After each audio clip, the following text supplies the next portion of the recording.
Assalamualaikum warahmatullahi wabarakatuh. Waalaikumsalam warahmatullahi wabarakatuh. Selamat siang anak-anak. Siang, Bu. Apa kabarnya? Alhamdulillah, luar biasa. Allahu Akbar. Yes. Oke, alhamdulillah. Dilihat di bawahnya ada sampah apa enggak? Bersih, Bu. Sudah? Sudah. Oke. Karena dengan halaman atau ruang kelas bersih, kita bisa belajar dengan nyaman dan damai. Oke. Masih semangat? Masih. Oke, Ibu pengen lihat semangat kalian. Konsentrasi. Konsentrasi dimulai. Sekali lagi ya, konsentrasi. Konsentrasi dimulai. Oke, terima kasih. Nah, sekarang sebelum memulai pelajaran, Ibu minta ketua kelas untuk memimpin doa di bangkunya secara berdiri. Boleh minta tolong? Si Nunung pimpin doa dan menyanyikan lagu Garuda Pancasila. Sebelum pelajaran dimulai, berdoa. Sudah selesai. Nyanyikan lagu Garuda Pancasila. 1, 2, 3. Garuda Pancasila, akulah pendukungmu, patriot proklamasi, sedia berkorban untukmu.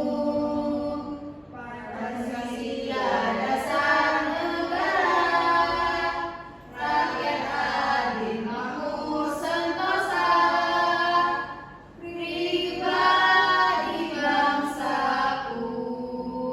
Ayo maju, maju, ayo maju, maju, ayo maju, maju.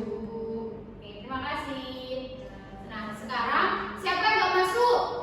Siska Kenapa? bolos. Semoga sudah disadarkan ya. Yang masuk terima kasih sudah semangat terus belajar. Nah, sekarang sebelum kita memulai pelajaran, kita minggu kemarin sudah menyelesaikan topik yang kita sudah pelajari. Nah, hari ini kita akan belajar topik baru atau tema baru. Nah, sebelum Ibu memulai pelajaran, Ibu punya satu video untuk ditampilkan. Oke, silakan ditonton videonya. Asal mula kota Surabaya. Dahulu kala, di sebelah utara Jawa Timur, hiduplah seekor buaya raksasa yang ganas dan menyeramkan. Dia adalah penguasa sungai dan menjadi pemangsa yang sangat ditakuti. Nama buaya itu adalah Baya. Dia sangat pandai Sudah menonton videonya? Sudah, Bu. Paham dengan isi video? Paham. Nah, sekarang Ibu punya 3 pertanyaan dari yang akan saya tanyakan karena kalian sudah menonton video. Oke, yang pertama, mengapa kita harus membiasakan membaca baik dari sumber buku atau video? Kenapa? Latihannya wawasan, Bu. Oke, terima kasih. Dan pertanyaan yang kedua, bagaimana cara menemukan pesan cerita baik dari buku maupun video? Bagaimana caranya? Membaca, menonton. Nah, yang lain? Membedakan pemainnya, Bu. Oke, terima kasih. Pertanyaan yang terakhir, bagaimana hubungan sifat tokoh terhadap pesan yang disampaikan dalam cerita yang kalian tonton tadi? Baik. Saling menghargai. Saling menghargai. Jadi, ketika Baya dan Sura saling menghargai, tidak akan ada perpecahan atau percekcokan. Akan tetapi, Sura tidak bisa menghargai perjanjian tersebut, maka terjadilah percekcokan. Dan dari percekcokan tersebut muncullah kota Surabaya. Oke, bisa dipahami? Sabu. Nah, setelah menonton video tadi, tujuan pembelajaran pada hari ini kita akan mempelajari tentang teks narasi fiksi. Oke, apa itu teks narasi fiksi? Akan Ibu jelaskan setelah ini. Anak-anak, kalian dari daerah mana aja? Yang paling pintar dari daerah mana? Jawa Timur, Bu. Oke, yang paling hijau?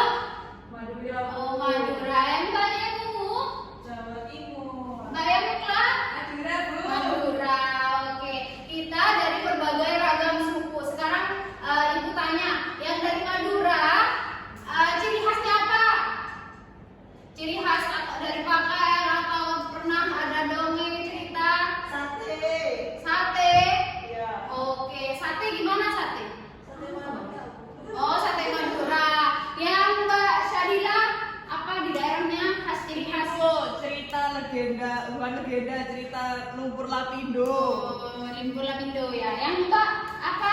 Dari Mungkin Lamongan, apa? nasi goreng sama tari goreng. Nah, tari borang sama nasi goreng. Mbak yang Madura. Ini Bu baju pesaan. Oke, baju pesan. Nah, kita dari berbagai suku yang berbeda, akan tetapi kita menjadi satu, yaitu di Indonesia. Nah, sekarang Ibu pengen kalian menyebutkan satu ciri khas dari Surabaya. Kue lapis. Kue lapis. Rawon. Rawon. Tari remo. Tari remo. Mbak yang baju hijau nggak tahu? Oh, Madura ya, Madura. Oke, apa-apa. Terima kasih atas Aku jawabannya. Madura tapi tahu. Oke, terima kasih atas jawabannya. Nah, sekarang Ibu akan menjelaskan apa itu teks narasi.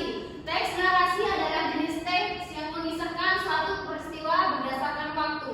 Jadi, menceritakan suatu kejadian di masa lalu. Itu seperti contohnya bisa jadi novel, cerpen, dongeng, dan lain-lain. Itu masuk ke teks narasi fiksi. Oke? Jadi kalau kalian suka membaca novel, dongeng, itu masuk ke teks narasi fiksi. Nah, tujuan dan fungsi teks narasi. Jadi, teks latar, tempat, dan tema. Nah, dalam satu cerita nggak mungkin ada suatu kejadian kalau nggak ada tempat. Nggak mungkin ada tempat kalau nggak ada tokoh, seperti itu. Jadi berkesinambungan. Lanjut. Nah, sekarang Ibu pengen kalian mencari atau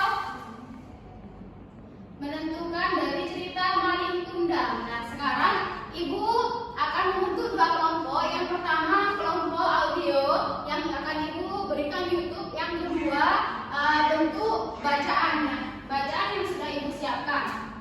Nah, kelompok pertama silahkan menggunakan YouTube untuk menjawab pertanyaannya.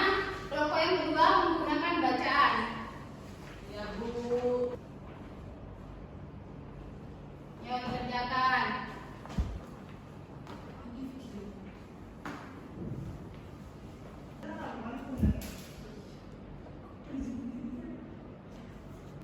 Oke, sudah Nana? Sudah, Bu. Oke, sekarang yang kelompok pertama yang menggunakan video boleh maju ke depan untuk mempresentasikan hasil diskusinya.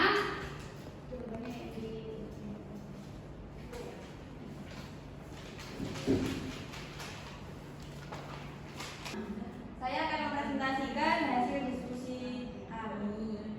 Yang pertama, siapa saja tokoh? Bisa beri tepuk tangan.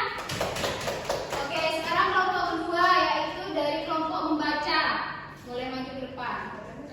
Nah, Jelaskan hasil diskusi dari kelompok saya. Pertanyaan pertama, siapa saja tokoh pada cerita tersebut? Yang pertama ada Malin Kundang. Mbak Syadila, tepuk tangan. Hasil fiksi dari cerita Malin Kundang. Jadi ketika kita membaca suatu berita atau cerita zaman dahulu, kita bisa menggunakan unsur-unsur yang ada yang sudah Ibu jelaskan tadi, bagaimana menentukan tema, latar, waktu, dan lain sebagainya. Nah, sekarang setelah mengerjakan kelompok, kalian buka halaman 50 untuk mengerjakan soal yang sudah ada di buku kitabnya. Silahkan dibuka. Ibu kasih waktu 5 menit.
sebanyak-banyaknya tentang kehidupan di masa lampau. Oke, terima kasih.